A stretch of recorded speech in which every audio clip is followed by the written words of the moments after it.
बिस्मिल्लाहिर्रहमानिर्रहीम। Date class आज की हम इस लेक्चर में इलेक्ट्रोमैग्नेटिक्स ELTR 2.2 का कुछ इलेक्ट्रिक फील्ड के रिलेटेड कुछ टॉपिक डिस्कस करेंगे। तो शुरू करते हैं। पहला टॉपिक है हमारा कूलम लॉ क्या होता है। कूलम लॉ जो है ये स्टैटिक जो फोर्स होती हैं जिन्हें हम साकन फोर्स का नाम भी देते हैं या साकन ताकत का नाम भी देते हैं, उनके ऊपर ये लॉ जो है अपनी कुछ वजाहत करता है चार्जेस के बारे में। वो चार्जेस क्या हैं, ये बोर्ड पे आपके सामने वो चार्जेस देखे गए हैं। मिसाल के तौर पे Q1 Q2, ठीक है, दोनों पॉजिटिव चार्ज हैं। ठीक है, एक पॉजिटिव चार्ज का मैंने F1 का नाम दे दिया जिसकी डायरेक्शन आपको बोर्ड पे नजर आ रही है। दूसरे जो फोर्स है जो चार्ज है Q2, ये भी पॉजिटिव है लेकिन इसकी डायरेक्शन अपोजिट साइड से है और इसको भी F1 का नाम दिया। ठीक है, इन दोनों के दरमियान Q1 और Q2 के दरमियान जो डिस्टेंस है, फासला है, उसको मैंने R का नाम दिया। ठीक है, इसी सिचुएशन को अगर कन्वर्ट करें दूसरी नेगेटिव चार्जेस की सूरत में तो उनको मैंने F3 का नाम दे दिया। सेम ये जो रिक्वायरमेंट है इसको हम Q1 का नाम दे सकते हैं, इसको Q2 का नाम दे सकते हैं। इन दोनों के दरमियान जो डिस्टेंस है उसे R से हम डिनोट कर सकते हैं। तीसरी सिचुएशन मैंने ये बताई है कि ये जो दो चार्जेस हैं जो इस कूलम लॉ में डिस्कस हो रहे हैं उनकी शेप कुछ इस तरह से भी हो सकती है। ठीक है, वो अब एक दूसरे की डायरेक्शन में भी हो सकते हैं, अपोजिट चार्ज भी हो सकते हैं, पॉजिटिव और नेगेटिव की फॉर्म में, और उन्हें मैंने नाम दिया F3 का। दोनों को मैंने F3 का नाम दे दिया, लेकिन दोनों की जो प्रॉपर्टी और डायरेक्शन है वो डिफरेंट होगी। तो ये तीन मैंने कैटेगरीज आपके सामने रखी हैं चार्ज के हवाले से, इनकी ये सिचुएशन, पोजीशन, प्रॉपर्टीज हो सकती है। चूंकि कूलम लॉ में हम चार्ज के हवाले से बात कर रहे हैं इसलिए ये आपके सामने इस चीज की वजाहत की। अब कूलम लॉ को बयान करने के लिए ये आपके सामने ड्राइव किया है। जो फोर्स अप्लाई हो रही है चार्जेस के ऊपर वो डायरेक्टली प्रोपोर्शनल होती है Q1 की। ठीक है, देखिए जब ये मैंने डायग्राम बनाई, ये पॉजिटिव चार्ज है जिसको मैंने Q1 का नाम दिया है। ठीक है, इसके ऊपर जो फोर्स अप्लाई हो रही है वो F1 है। F1 फोर्स की वजह से ये एक खास डायरेक्शन में अमल कर रहा है। ठीक है, तो इस चीज को मैंने इस इक्वेशन में वजह किया। अब इसी तरह जो Q2 चार्ज के ऊपर फोर्स अप्लाई हो रही है वो भी डायरेक्टली प्रोपोर्शनल है। जो डिस्टेंस का रिलेशनशिप है वो इनवर्सली प्रोपोर्शनल है, जैसा कि आपको इस शक्ल में दिखाया गया है इस मसालात में। अब अगर इन तमाम रिलेशंस को सम अप करें तो हमारे पास कुछ यूं रिलेशन बनता है F directly proportional to Q1 Q2 and inversely proportional to R square के। ये ही कॉलम लॉ है। ठीक है, कॉलम का जो लॉ है वो यही है कि दो चार्जेस के ऊपर अप्लाई होने वाली फोर्सेस जो है वो डायरेक्टली प्रोपोर्शनल होती है इन चार्जेस के हासिले ज़रूर के। ठीक है, जबकि इसके इन दोनों चार्जेस के दरमियान फासला के मुरब्बा के बिलक से मुनासिब होती है। ठीक है, अब अगर इस इक्वेशन को मजीद हम इक्वल की फॉर्म में लाना चाहें तो हमें कांस्टेंट यूज करना पड़ेगा। ठीक है, तो यहाँ पे कॉलम जो है वो हम एज अ कांस्टेंट यूज करेंगे। के भी बार उसके अंदर लिखा हुआ है तो सी भी लिखा हुआ है। ठीक है, तो आपने परेशान नहीं होना कि लेक्चर में हमने सी लिखा है, हमारी बुक में के है। कांस्टेंट सी या के दोनों सूत्रों में ये कांस्टेंट है। इक्वल, चूंकि हम इस रिलेशनशिप को इक्वल फॉर्म में लाना चाहते हैं। ठीक है, ये कांस्टेंट है। उसके बाद यही रिलेशन यहाँ पे दोबारा आ गया। ठीक है, यूनिट इसका न्यूटन होगा। अब इस कांस्टेंट की डेफिनेटली कोई वैल्यू होगी। जब हम न्यूमेरिकल सॉल्व करते हैं तो उनकी कोई ना कोई वैल्यू होती है। तो वो वैल्यू जो है वो मैंने आपके सामने लिख दिया, 6 = 9 × 10⁻⁹ जो है ये इस कांस्टेंट की वैल्यू होती है इस इक्वेशन में।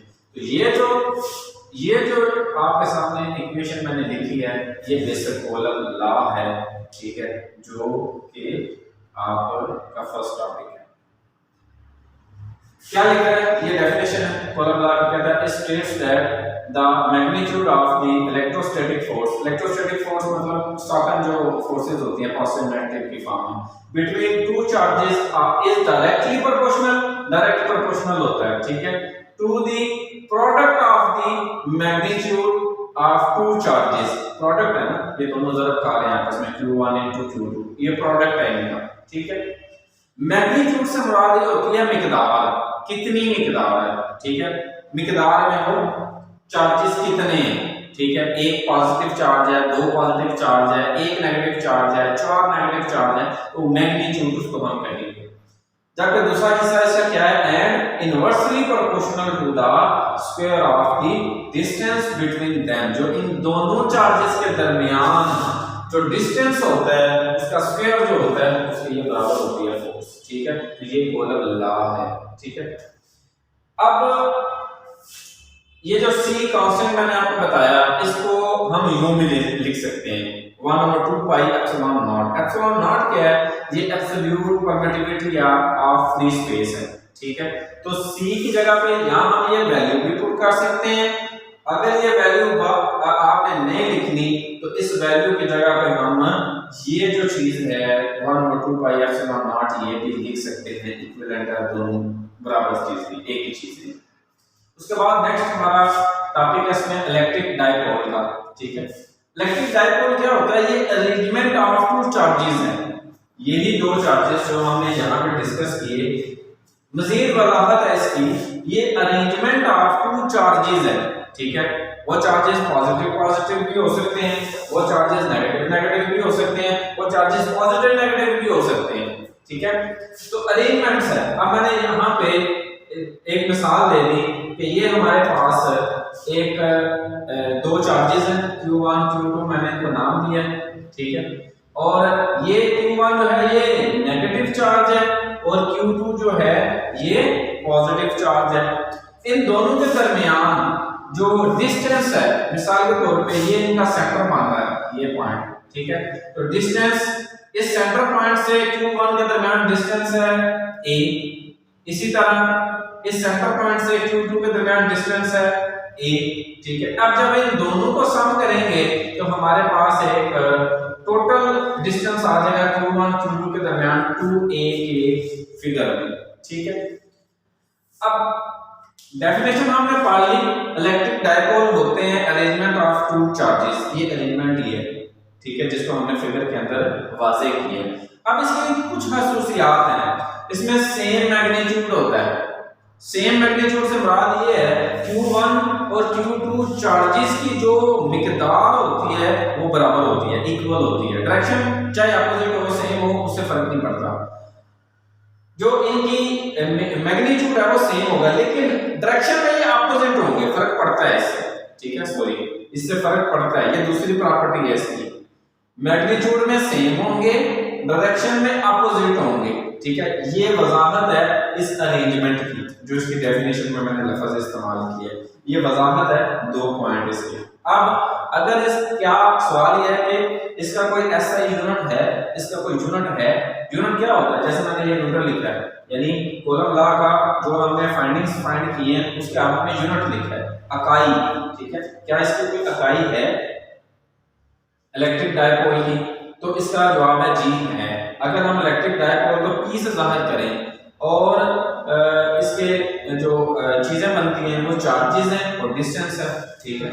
ये आपका क्या है, ये चार्ज ही है ना आपका, जो कि आपने ये फिगर में वाज़ेह किया Q1 Q2 की फॉर्म में, ठीक है, ये चार्ज है आपका। जबकि ये क्या है, ये डिस्टेंस है इन दोनों चार्जेस के दरमियान, ठीक है। तो इन दोनों चीजों को ही हम इस इक्वेशन में लिखेंगे, इस मसालात में लिखेंगे।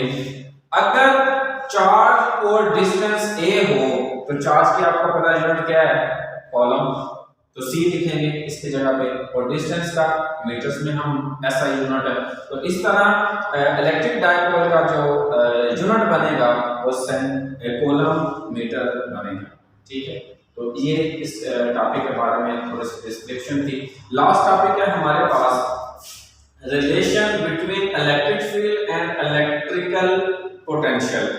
इलेक्ट्रिकल फील्ड और इलेक्ट्रिकल पोटेंशियल के दरमियान जो रिलेशनशिप है वो क्या है, इलेक्ट्रिक फील्ड क्या होती है, मिसाल के तौर पे ये हमारे पास एक चार्ज है, ठीक है, ये एक चार्ज है, ठीक है, इसका इसके दरमियान जो इस चार्ज का असर है, ठीक है, उसको हम नाम देते हैं फील्ड का, फील्ड है। और जितने एरिया तक वो असर है उसको हम नाम देते हैं इसकी फील्ड स्ट्रेंथ है।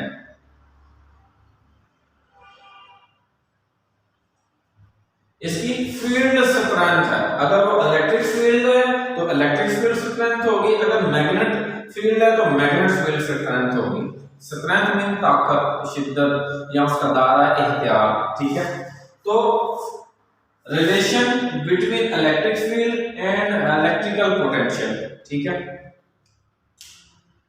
अब इलेक्ट्रिकल फील्ड जो है उसको हम ई से जाहिर करते हैं। इसके ऊपर जो आपको एरो का साइन नजर आ रहा है, ये वाला, ठीक है, ये शो करता है ये वेक्टर क्वांटिटी है। वेक्टर का आपने स्टार्ट में पढ़ा है कि जो भी क्वांटिटी वेक्टर होती है उसकी उसकी मिकदार और वैल्यू के साथ साथ उसकी डायरेक्शन भी होती है, ठीक है। तो ये साइन जो है ये इस चीज को शो कर रहा है, is equal to gradient of voltage, ठीक है, माइनस उल्टा डेल्टा जो डाल के भी डाला है, इसका मतलब है ग्रेडियंट ऑफ वोल्टेज, ठीक है। अब इसका क्या मतलब है ग्रेडियंट ऑफ वोल्टेज के, ये हम जरा देखते हैं आगे। अब इलेक्ट्रिकल जो पोटेंशियल है उसको हम नाम देते हैं V ऑफ R के, ठीक है। ऊपर हमने क्या पढ़ा इलेक्ट्रिकल फील्ड और नीचे हम पढ़ा इलेक्ट्रिकल पोटेंशियल। इन दोनों के दरमियान फर्क हमने जो है वो उसको हाईलाइट करना है। अब इलेक्ट्रिकल फील्ड को हम डिनोट कर रहे हैं V ऑफ R के is equal to minus integral of infinity R, ठीक है। ये इंफिनिटी R को मैं आपको बताता हूं, ठीक है। इलेक्ट्रिक फील्ड डॉट dl या प्रोडक्ट ऑफ dl, ठीक है। dl क्या है, डिस्टेंस है, फासला है, डिस्प्लेसमेंट है, ठीक है। E क्या है, फोर्स पर यूनिट चार्ज है, ठीक है। यानी आप जो जिसके तरह रिलेशन इलेक्ट्रिक फील्ड के तरह रिलेशन कर रहे हैं ये वही चीज है, ठीक है। अब V जो है ये इलेक्ट्रिकल पोटेंशियल है, ठीक है। मजीद डेप्थ में जाए तो V क्या है, वर्क पर यूनिट चार्ज है, ठीक है। अब ये जो मैंने इंटीग्रल के ऊपर ये R और ये जो लिखा है इंफिनिटी, इसका क्या मतलब है, ये डायग्राम देखिए जरा, ये एक पॉइंट है ये, ठीक है, जिसको मैंने पॉजिटिव Q का नाम दिया है। ये एक पॉइंट है जिसको ये हमारा फासला है, वो मुकाम है जहां तक हमने ये चार्ज को मूव करवाना है, ठीक है। अब ये एक पॉइंट है, इसको मैंने नाम दे दिया इंफिनिटी का। ये दो पॉइंट है हमारे पास, ठीक है, इनको मैंने नाम दे दिया, इसको ये हमारा डिस्टेंस है, ये हमारा इंफिनिटी, इसको मैंने नाम दे दिया। और ये जो Q पॉजिटिव Q से फर्स्ट करके मैं इसको A पॉइंट का नाम देता हूं, इस तक डिस्टेंस है, इसको मैंने R का नाम दे दिया, ठीक है। तो वर्क वोल्टेज की डेफिनेशन या इलेक्ट्रिकल पोटेंशियल की अब अगर आप समझना चाहें डेफिनेशन क्या होगी तो उसकी डेफिनेशन होगी वर्क अलोन अगेंस्ट E यानी इलेक्ट्रिक फील्ड, ठीक है। अब देखें आप पॉजिटिव चार्ज पर कितना काम करके उसको A पॉइंट या इंफिनिटी पॉइंट तक लेके जा रहे हैं, ये डेफिनेशन है, ठीक है। कि आप इलेक्ट्रिकल ये पॉजिटिव चार्ज Q को कितना इस पे काम करके डिस्टेंस R या जिसको मैंने A पॉइंट का नाम दिया यहां तक, या ये जो डिस्टेंस है डिस्प्लेसमेंट है अल्फा, इस तक लेके जाते हैं।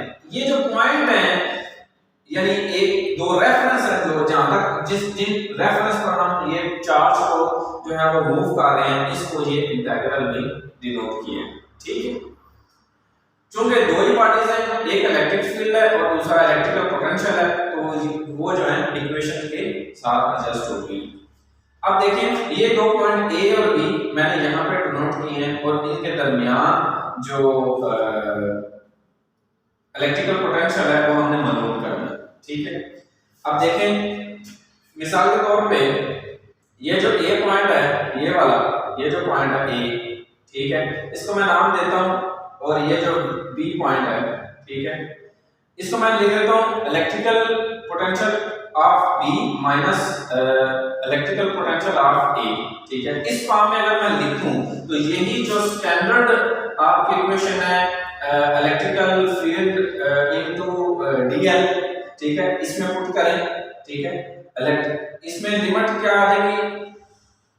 v ऑफ b में infinity b e dot dl, आगे ये माइनस इधर आ गया, दूसरे v ऑफ a की वैल्यू जो है ये आ जाएगी इंफिनिटी a इंटीग्रल के ऊपर लिमिट, जबकि e dot dl as it is b आ जाएगा। ठीक है, फर्क सिर्फ इंटीग्रल के ऊपर लिमिट का आएगा।